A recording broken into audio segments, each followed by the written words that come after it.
des invités dans notre émission, un sujet, un beau sujet, tout ce qu'il faut pour faire une belle émission dans Lady vous écoute aujourd'hui.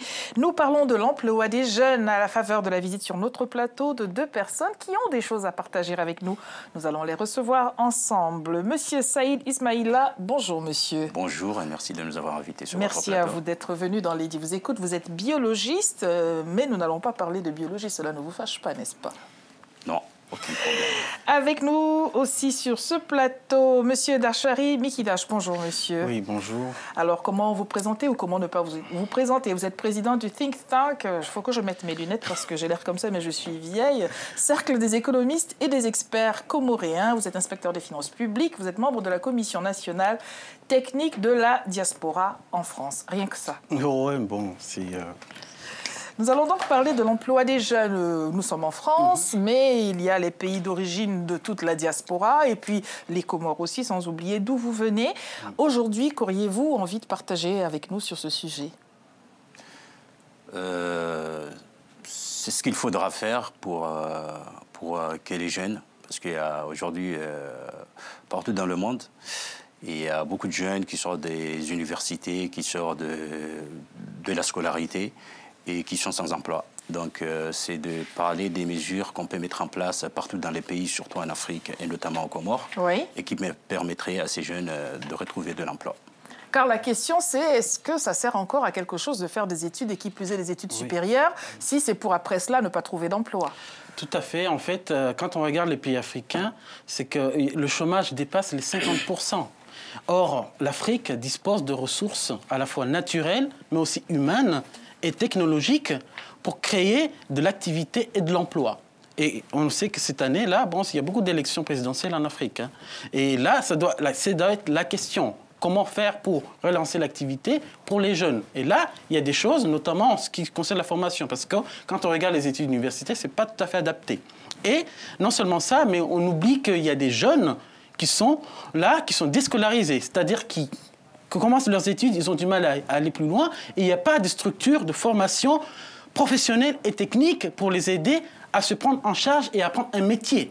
Il y a donc le haut niveau, mais aussi le bas niveau. Donc, c'est des questions qui sont essentielles pour les élections présidentielles partout en Afrique. Partout il y en a. Et même en France aussi. Alors, pensez-vous, monsieur, que les jeunes qui sont concernés par la question dont nous parlons vont déjà aller aux urnes? Parce que ça a l'air simple. Hein. Si on veut obtenir du résultat, il faut demander à ces candidats potentiels de prendre des mesures, mais il faut aussi soi-même agir dans les urnes. Est-ce que la jeunesse aujourd'hui, où que l'on soit, s'approprie l'acte de vote et comprend que c'est au travers des urnes qu'on peut peut-être peser dans la balance et obtenir des résultats? La vérité, c'est que beaucoup de jeunes se désintéressent de la politique. Oui. Donc, justement, c'est parce que la politique ne leur parle pas. Et je pense que c'est une erreur, et c'est ce qu'il faut corriger. C'est que les jeunes devraient plutôt s'investir en politique, apporter leurs idées, mais aussi pour qu'ils soient visibles par les candidats de ce qu'ils peuvent apporter par rapport à la politique du pays. Et je pense que c'est ça ce qui leur permettra, en tout cas, de se frayer un chemin aussi politique pour changer, c'est que les autres n'ont pas changé. Et si on parle de l'emploi des jeunes, donc je pense que ce qu'il faudra faire aussi, c'est d'intervenir très tôt au niveau de l'éducation. À la maternelle. Voilà, à la maternelle, à partir de l'école primaire. Donc à travers des ateliers découvertes pour que les enfants apprennent à travers des ateliers, qu'on leur donne les outils qui leur permettent de voir un peu leur environnement du marché du travail et ce qui leur permettra d'avancer dans les domaines qui répondent aux besoins du pays. Je pensais que vous alliez nous proposer un atelier pour apprendre à jouer aux électeurs. Qui sait, peut-être que de cette manière-là, on peut s'approprier cet acte que tout le monde jette d'un revers de la main en disant les politiques ne disent jamais la vérité. Mais justement, je voulais rebondir là-dessus, c'est pour dire que peut-être que les jeunes ne s'intéressent pas à la politique parce que le sens noble de la politique n'est plus. C'est-à-dire que les politiques font des promesses qui ne respectent pas toujours. Donc, mais se discréditent. N'est-ce pas cela la politique en soi? Non, on peut proposer et mettre en œuvre, et ce qu'on n'arrive pas à expliquer pourquoi on n'a pas réussi. Mais au moins, il faut se donner les moyens pour aboutir. Mais si on ne met pas les moyens... Est-ce que les politiques ont les moyens de leur politique, justement? Oui, les politiques, ils ont une marge de manœuvre qui est intéressante. Certains disent dans les pays africains, que ce soit au Mali, au Sénégal ou aux Comores, qu'il n'y a pas suffisamment d'argent. Si vous saviez, moi qui suis fiscaliste, je fais une étude justement sur la mobilisation des ressources internes à l'Afrique. Il y a des marges de manœuvre pour augmenter les recettes publiques, pour financer des projets de développement et aussi l'entrepreneuriat. Mais ça, c'est important. En tant que fiscaliste, vous n'êtes pas sans savoir qu'il y a des ressources, c'est vrai, oui. Mais il y a un rapport Nord-Sud qui fait que finalement la marge de manœuvre n'est pas nécessairement celle de ces hommes d'État pour parler de l'Afrique. Non, ce n'est pas une question de marge de manœuvre. Quand on est un responsable politique, un ministre ou un directeur général, on a une capacité, par exemple, de réduire le secteur informel, les activités illégales. Ça peut générer des recettes. On peut lutter contre la corruption, on peut aussi mettre en œuvre des dispositifs qui sont courants. Plusieurs pays l'ont fait, que ce soit Rwanda, que ce soit au Mali, au Burkina, pour augmenter les ressources, pour financer l'emploi des jeunes. Pensez-vous, monsieur Ismaïla, qu'il faille réduire le secteur informel, parce que nous ne perdons pas de vue que dans ce secteur-là, les femmes sont majoritaires. Si, parce qu'un fiscaliste dit qu'il faut on réduit, que deviennent toutes les mamans qui vendent des beignets au bord de la route, que deviennent toutes les personnes qui n'ont pas la possibilité d'avoir une activité formelle? Moi, je pense plutôt c'est pas... Bon, ça peut se faire de réduire le secteur informel, mais non, il faut montrer comment. Mais ce que je pense, c'est par rapport à l'emploi, c'est plutôt d'aider les jeunes qui sont porteurs de projets à réaliser leurs projets. Parce que ce qui se passe, en réalité, c'est qu'aujourd'hui, les jeunes qui sortent des écoles, supposons, ils vont dans le marché du travail, mais ils n'ont pas d'argent pour commencer. Donc si on peut leur faciliter le crédit, par exemple, des banques, pour qu'ils puissent lancer leur start-up, lancer des petits projets qui sont en relation, bien sûr, avec le marché. Donc ça, c'est le premier pas, je pense, qu'il faut faire. Le reste, comme je l'ai dit, c'est de changer carrément le système d'éducation, c'est-à-dire d'apporter d'autres éléments, et notamment sur la formation professionnelle, parce que surtout quand je parle des Comores, c'est des domaines où il y a des potentiels qui ne sont pas vraiment exploités. Alors, quelle est la situation des jeunes Comoréens aujourd'hui pour ceux qui sont dans le commerce informel, parce que les activités informelles, parce que c'est souvent ce vers quoi l'individu, la femme, le jeune va se diriger en attendant qu'il y ait des lendemains meilleurs? Effectivement, les jeunes, ils se dirigent vers le commerce et les activités informelles que les jeunes ils font aujourd'hui. C'est-à-dire, comme vous dites, il y a les mamans qui vendent les beignets, les crêpes, mais il y a aussi les jeunes qui vont dans les pays africains de la région, comme en Tanzanie et au Kenya ou à Madagascar, pour aller chercher des boubous ou Alors finalement, juste un point. Est-ce que cela n'est pas un emploi finalement? Parce que l'emploi n'est pas seulement ce qui est la conséquence des études qu'on a pu faire. Si quelqu'un devient un homme d'affaires, on prend l'exemple des Nana Benz en Afrique, qui en vendant 2, 3, 4 pagnes, sont devenues des exportatrices hors pair. Est-ce que le secteur informel, en soi, demande vraiment à être supprimé au regard de ce que cela empêche autre chose? Vous n'avez pas bien compris. L'idée, ce n'était pas de supprimer le secteur informel, c'est de réduire le secteur informel pour générer de l'argent, pour financer des politiques d'emploi, que ce soit pour aider justement les jeunes en termes d'aide, de soutien, que ce soit un fonds de garantie ou des prêts, mais pas seulement on laisse les jeunes comme ça, mais il faut les suivre au début à la fin, à la fois sur leur projet, il faut leur donner un capital, un crédit capital pour l'entrepreneuriat. Et là, Saïd l'a très bien dit, il faut aussi l'éducation. C'est-à-dire que, par exemple, les pays francophones, les gens ne sont pas très portés sur l'entrepreneuriat. Or, quelqu'un peut créer son emploi. Et là, il a besoin d'argent. Et donc, réduire le secteur informel, c'est pas une solution. Que si quelqu'un crée son emploi, on en revient à l'initiative. C'est une initiative individuelle que de rentrer même dans le secteur informel. C'est déjà de la création d'emplois. Quand quelqu'un crée un emploi aidé, c'est-à-dire qu'il est suivi par un centre de gestion agréé, et donc, il est aussi...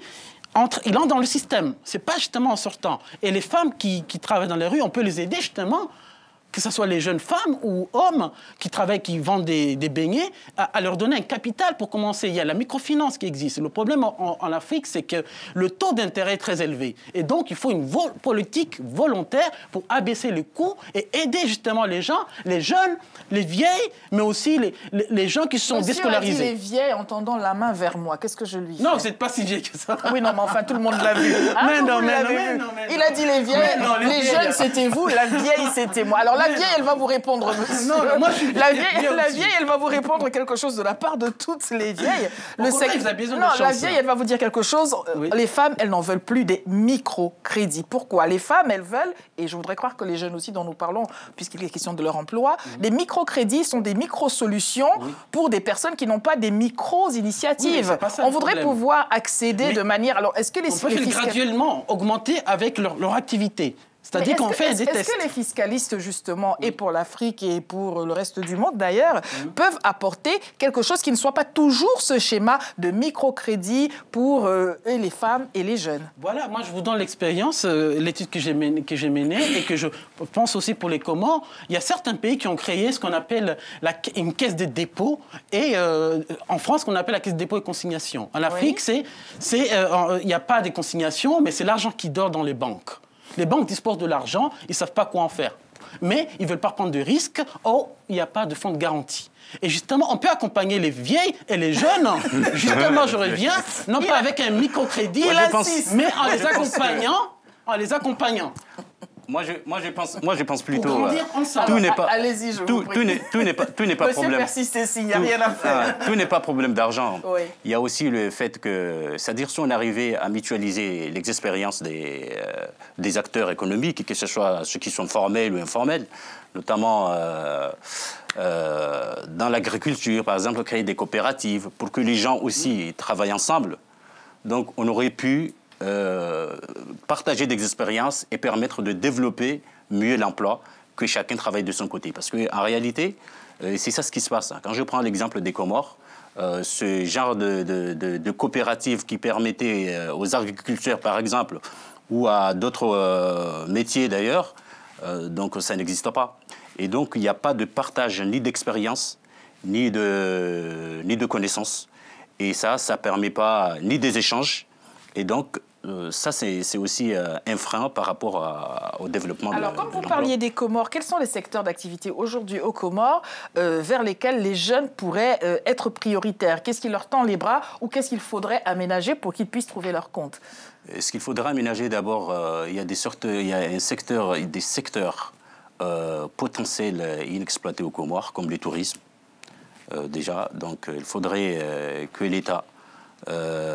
et aussi le secteur privé, les banques, et aussi les hôtels et tout ça, ceux qui travaillent dans ce domaine-là, pensent à financer la formation pour former des cadres et des agents pour ce secteur-là. Il y a aussi l'agriculture. Donc l'agriculture a été abandonnée depuis plusieurs années. Il faudrait relancer aussi la création de l'emploi agricole, ne serait-ce que pour permettre de baisser un peu nos importations, parce que les Comores, aujourd'hui, ils vivent vraiment des importations énormes.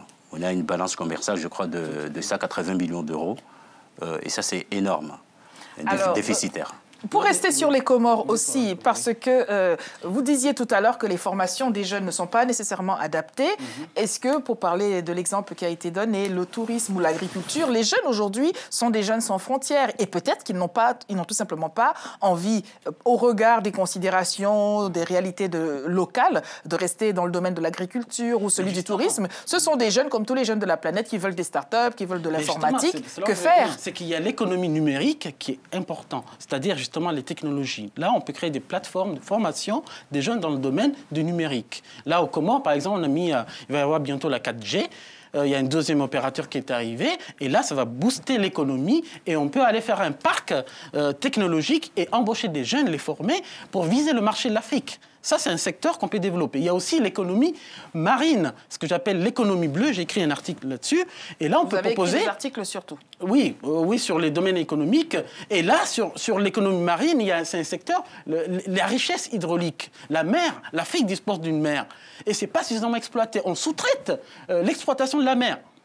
Il y a le Maroc qui faisait des sardines. Pourquoi on peut aller, ce que vous avez dit, c'est intéressant, on peut transformer les richesses qui existent. Comment on a quoi? On a la vanille, l'ilang-ilang, tout ça. On vend de la matière première. Pourquoi ne pas produire, transformer localement? Ça crée de la richesse, ça crée des emplois et ça permet d'exporter. Ça, c'est des pistes à explorer. Il n'y a pas que l'argent, mais il y a aussi l'organisation, la volonté politique. Est-ce qu'on aurait pu vous faire entendre, monsieur, vous qui êtes biologiste, que « Ah, mais finalement, vous voulez trouver un emploi aux Comores du temps où vous étiez jeune » et qu'on vous fasse valoir que « Ah, mais non, finalement, non, la biologie, c'est très bien en soi, mais pour les Comores, non, ça ne va pas ». Est-ce que vous vous mettez à la place de ceux de ces jeunes à qui on veut contester leur choix, la filière qui est la leur? Oui, je mets à leur place. Oui. Ouais, je mets à leur place parce que ça m'est déjà arrivé. Donc, je dis je suis biologiste de formation, mais justement, je ne travaille pas dans la biologie aujourd'hui ici en France. Très bien. Mais moi, j'ai une anecdote que mon père me disait qu'on s'instruit la formation, ça c'est pour lutter contre l'ignorance. Après, quand on entre dans le monde du travail, il faut aussi savoir s'adapter aussi au marché du travail. C'est-à-dire, à partir du moment où un jeune t'a fait de la biologie, tu es resté 1 an, 2 ans, tu ne trouves pas du travail dans la biologie, je pense qu'il faut penser à se reconvertir à un autre emploi. Parce que sinon, vous risquez de rester chômeur pour longtemps. Donc moi, c'est ce que j'ai fait. Donc, je me suis reconverti dans un autre emploi, dans un autre domaine où j'avais des compétences. Et je travaille là-dedans aujourd'hui et c'est de ça que je gagne mon pain aujourd'hui. Justement, l'éducation et la formation doivent être adaptées et justement doivent améliorer pour des filières techniques professionnelles. Parce que souvent, on forme aux Comores, si vous voulez qu'on parle des Comores, on a une université qui a près de 10 000 étudiants et on forme à des formations souvent généralistes et qui ne débouchent pas forcément sur des emplois. Donc on fabrique une bombe, certains quittent, vont à l'extérieur, mais pas forcément, il n'y a pas une orientation en fonction des besoins des opérateurs locaux. Mais est-ce que cantonner une université, par exemple, à tel ou tel type de formation parce que cela répond aux besoins locaux, est-ce que ça n'est pas fermer les horizons pour ces jeunes? Parce que, comme l'a dit monsieur, on peut très bien apprendre la chimie et puis après, quelques années plus tard, avoir envie d'être avocat, j'exagère à peine. Ne faut-il pas garder cette élasticité aux jeunes? Cette élasticité d'esprit. Il faut une formation généraliste, bien entendu, mais ça n'empêche pas de professionnaliser et pour que ça soit adapté au marché, pas seulement immédiat, mais dans l'avenir. Parce qu'on peut développer la production, l'agroalimentaire, la transformation des richesses, les épices, c'est aussi des secteurs. La technologie, aussi des ingénieurs en agronomie, il y a beaucoup de secteurs à développer. C'est de développer dans l'université, déjà, si on parle du cas des Comores qui existent, de permettre d'adapter certaines formations par rapport au marché local. Parce que si aujourd'hui, je vais prendre un exemple. Prenez l'exemple. Aux Comores, on a les hydrocarbures, la société d'hydrocarbures de Comores. Pour réparer les citernes, il faut faire venir réparer les citernes quand il y a des fuites ou des trous. Il faut faire venir des techniciens de l'extérieur. Et ça, c'est abusé. Mais ce qui est vrai aux Comores est vrai dans le reste de l'Afrique aussi. Ne faut-il pas peut-être avoir une approche globale? Parce que ça n'est pas tel pays d'Afrique ou tel petit pays d'Afrique ou tel autre pays d'Afrique encore qui n'arrive pas à rentrer dans cette autre étape de sa propre émergence. N'est-ce pas, j'allais dire propre à l'Afrique, mais n'est-ce pas un constat global? Et la question, c'est comment apporter une solution de manière globale aussi. Parce qu'on ne va pas espérer qu'aux Comores, il y ait une solution ou au Mozambique ou je ne sais où, et pas dans le reste des pays environnants. Comment faire pour que tout cela puisse changer? De toute façon, on l'a vu, même ici en France aujourd'hui, c'est qu'on parle qu'il faut renforcer la formation professionnelle et les apprentissages. Et ça, il faut partir de l'orientation des élèves à partir du collège pour que les enfants, on les oriente à des domaines pour qu'ils puissent trouver un emploi après. Donc ça, c'est, comme vous dites, c'est global. Que ce soit en Afrique, que ce soit même dans les pays développés, ce problème-là se pose dans certains pays, notamment en France aujourd'hui. Alors parlons de la France, puisque nous y sommes. Si la question se pose aussi en France, tout à l'heure vous faisiez valoir que les dirigeants en Afrique auraient la marge de manœuvre nécessaire, et en Europe, en Occident. Pourquoi pensez-vous que le point d'interrogation demeure ? Bon, le point d'interrogation demeure parce que, bon, la formation, par exemple, en France, n'est pas toujours adaptée. Il y a l'université qui forme aussi, c'est professionnalisé une partie, mais pas tout. Il y a aussi un problème d'activité, de croissance économique, aussi de frein freins à l'embauche qui existent. Moi, je ne suis pas ni de droite ni de gauche, je suis quelqu'un de pragmatique. Vous êtes donc du centre. Donc non, mais je suis pragmatique. Je regarde là où il y a l'efficacité. Quand il y a des freins à l'embauche, que par exemple, quand on embauche quelqu'un en CDI, bon, il y a des difficultés. Quand la conjoncture économique ne permet pas d'avoir une visée, une vision de long terme, on hésite à embaucher. Bon, on peut améliorer la formation. L'apprentissage, c'est important. M. Saïd l'a très bien dit, c'est important et c'est même crucial d'avancer. Et il y a la formation tout au long de la vie, ça a été mis en place. Moi, j'ai proposé pour les Comores, mais ça peut être pour l'Afrique, des formations permanentes pour recycler les jeunes et les cadres. Comme ici, il y a le CNAM qui existe, on peut faire un CNAM de l'Afrique et mutualiser les formations et aussi les spécialités et faire aussi de la recherche-développement. En Afrique, il n'y a pas assez. Ça peut créer des domaines comme la biochimie, par exemple, ou la géologie, ou pour le pétrole, on peut trouver preneurs, on peut faire des débouchés pour ces gens-là, pour ces jeunes. Et donc, il faut faire des pôles d'excellence en Afrique. Et donc là, ça suppose que les gouvernements de l'Union africaine puissent travailler pour se mettre en place, parce qu'il y a aussi la diaspora qui apporte de l'argent. Les marges de manœuvre sont au pays, mais il y a des millions d'argent qui sont versés en Afrique par la diaspora africaine. Alors, vous évoquiez tout à l'heure les échéances électorales, tant aux Comores que partout dans beaucoup de pays d'Afrique. Est-ce que c'est ce que les politiques doivent entendre? Mais ne faut-il pas que tout le monde, les politiques, les jeunes, les gens de la diaspora comme vous, repensent le travail? Ne faut-il pas reconsidérer ce qu'on appelle le travail, le rapport au travail, pour que chacun y trouve son compte? Parce que là, monsieur le disait, il faudrait qu'on puisse mettre, par exemple, comme le CNAM ici, un CNAM là-bas, mais ce copier-coller et parfois mal adapté a montré ses limites. Donc, n'est-ce pas dans le rapport au travail qu'il faut peut-être se repositionner? Moi, je pense que le copier-coller, ça ne marche pas parce que chaque pays ou bien chaque zone géographique a ses spécificités, a ses ressources aussi. Donc, il ne faut pas faire du copier-coller. Il faut adapter à la réalité. Il faut plutôt adapter ce qui marche dans certains endroits, les adapter dans les autres pays.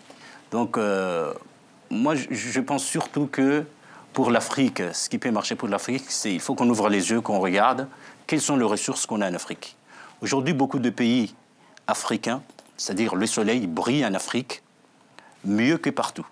Mais les panneaux solaires... c'est pas chez nous. Oui. Donc, je pense que... Mais ça coûte quelque chose à la décharge de ces... oui, ça coûte quelque chose. Le panneau solaire, c'est pas tant qu'il y a le soleil, il faut le panneau et ça coûte quelque chose. Donc, aujourd'hui, je pense que ce qu'il faut regarder, il faut que ce soit les politiques, les jeunes, les intellectuels. Donc, là, c'est vous, là. Voilà, qu'on évite un peu le débat antagoniste entre les idéologies politiques, mais de se concentrer... parce que je crois que les idéologies politiques aujourd'hui, ils sont dépassés. Si vous étiez un homme politique, que feriez-vous par rapport aujourd'hui, là, avec des échéances électorales, là, vous, en tant qu'homme politique comorien, moi, par si exemple, j'étais un homme politique comorien, ce que je ferais, c'est ce que j'avançais au début, c'est de former les enfants comoriens à l'emploi de demain. Et c'est quoi l'emploi de demain? L'emploi de demain, c'est dans les nouvelles technologies, mais aussi quand je parle des Comores, c'est l'emploi marine par rapport aux pêcheurs. C'est l'agriculture, ça c'est l'emploi de demain aussi de Comores, parce que c'était abandonné il y a un moment. Mais c'est aussi tout le service tertiaire et secondaire. Donc aux Comores aujourd'hui, on manque de menuisiers, on manque d'électriciens, on manque de tous les métiers techniques. On n'a pas les professionnels qu'il faut. Mais ce qui pose la question, et je vous la pose, ce qui pose la question comment dirais-je, de la jeunesse, je disais tout à l'heure qu'elle est sans frontières. Tous les jeunes, surtout de la planète, n'ont pas envie de devenir forcément menuisiers, par exemple. Ils ont tous envie de devenir je ne sais quoi d'autre. Comment faire pour qu'une jeunesse, où qu'elle soit, entende la réalité locale et ne mette pas en avant son envie d'être comme tous les jeunes du monde? Justement, ce que je voulais dire par là, copier-coller, c'est pas ça. C'est-à-dire qu'on peut prendre la forme, par exemple du CNAM, mais à l'intérieur, on met autre chose, on met des formations adaptées. Et donc, amener les jeunes à s'intéresser. Le jeune a des besoins qui sont universels. Donc, il faut apporter ça. Et or, il y a des secteurs clés d'avenir. L'Afrique, c'est un continent en croissance. Il y a beaucoup de richesses. Il y a les richesses marines, il y a la pêche, il y a aussi, c'est vrai, le soleil, il y a l'agriculture, mais l'agroalimentaire, il faut augmenter. Il faut aussi valoriser les métiers.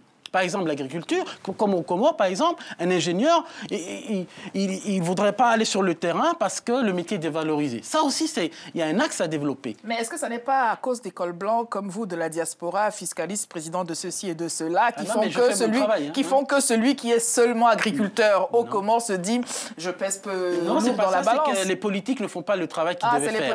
Les politiques. C'est pas la diaspora, c'est les politiques. Mais les politiques ne sont pas sur le plateau, on ne peut pas les accuser, ils ne sont pas là pour répondre. Moi, je pense plutôt qu'il y a un problème aussi de mentalité. Oui.